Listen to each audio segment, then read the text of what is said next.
สบายดีทำส้มที่เคารพยินดีตอนรับทุกท่านเข้าสู่การนำเสนอข่าวท้องถิ่นประจำวันจากของข่าวสถานีโทรภาพแขวงจำปาสักและภาคนี้ก็มีข่าวที่น่าสนใจหลายข่าวที่จะมานำเสนอให้บรรดาท่านได้รับชมกันโดยเฉพาะก็เป็นข่าวสหายเลขาพักแขวงจำปาสักโอล่มพนักงานลักเลงคณะบริหารงานสหพันธ์กรรมบาลแขวง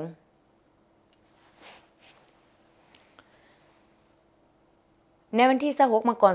2026 สหายอรุณไซศูนย์นาลาดกรรมการศูนย์กลางภาคเลขาคณะบริหารงานภาคแขวงจำปาสักโอล่มพนักงานลักเลงคณะบริหารงานสหพันธ์กรรมบาลแขวงในโอกาสการเข้าร่วมปิดสุดฝึกอบรมเวียกงานกรรมบาลกองประชุมฝึกอบรมครั้งนี้เป็นเหตุการณ์ที่มีความหมายความสำคัญอย่างยิ่งในชีวิตการเมืองขององค์การกรรมบาลและสมาชิกกรรมบาลกรรมกรสร้างผู้ออกแรงงานทั่วแขวงจำปาสักเป็นการยังยืนถึงเห็นแจ้งถึงการเติบใหญ่ขยายตัวอย่างบ่หยุดยั้งขององค์การกรรมบาลในระยะใหม่คณะพรรคแขวงยามใดก็เอาใจใส่ใกล้ชิดติดตามและตีราคาสูงต่อการเคลื่อนไหวขององค์การจัดตั้งกรรมบาลทั่วแขวงจำปาสักผ่านมาเห็นว่าสหพันธ์กรรมบาลแขวงจำปาสักได้มีบาทกล่าวขยายตัวและมีผลสำเร็จหลายด้านในการจัดตั้งพันขยายแนวทางนโยบายของพรรคและแผนพัฒนาเศรษฐกิจสังคมติดพันกับการพันขยายมติเก่าของคณะบริหารงานภาคแขวงขยาย2เหนือในวาระแห่งศาสตร์ก็คือวาระของแขวงพร้อมเดียวกันนั้นองค์การกรรมบาลยังเป็นเจ้าการในการพันขยายมติ04ทับกมสพว่าด้วยการสร้างเศรษฐกิจเอกราชเป็นเจ้าตนเองในระยะใหม่อย่างมีหัวคิดประดิษฐ์สร้างปรับปรุงก่อสร้าง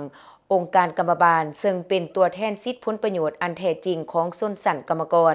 ชาวผู้ออกแรงงานลาวบรรดาเผ่า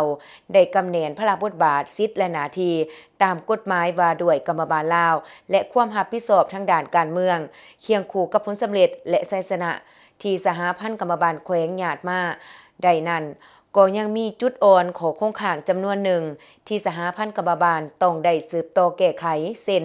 สืบต่อเอาใจใส่เวียกการศึกษาอบรมการเมืองแนวคิดอย่างต่อเนื่องถือเวียกงานการเมืองแนวคิดเป็นสนามรบเป็นเวียกแถวหน้าต้องมี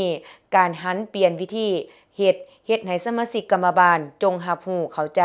เป็นเอกภาพและเป็นเจ้าการตื่นตัวปฏิบัติแนวทางนโยบายของพรรค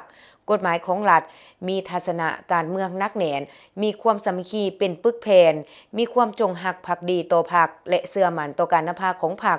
มีความรับผิดชอบและปฏิบัติหน้าที่เวียกงานที่ได้รับการมอบหมายให้มีผลสำเร็จต้องเอาใจใส่กำลังแห้งที่มีภูมิปัญญาความรู้ความสามารถนำใส่ในผลสำเร็จของการปฏิบัติวิทยาศาสตร์เทคนิคที่ทันสมัยเพื่อเป็นปฐมปัจจัยให้แก่การหันเป็นอุตสาหกรรมและทันสมัยในแต่ละคงเขตเสื้อสู้พระบทบาทและยกสูงความสามารถในการปฏิบัติการย่องย่อสมาชิกกรรมบาลติดพันกับการประเมินเนื้อในของแข่งขันหาเป็นเจ้าเพื่อคัดเลือกเอาบุคคลหาวหันในขบวนการเวียกงานตัวจริงสืบต่อการจัดตั้งกรรมบาล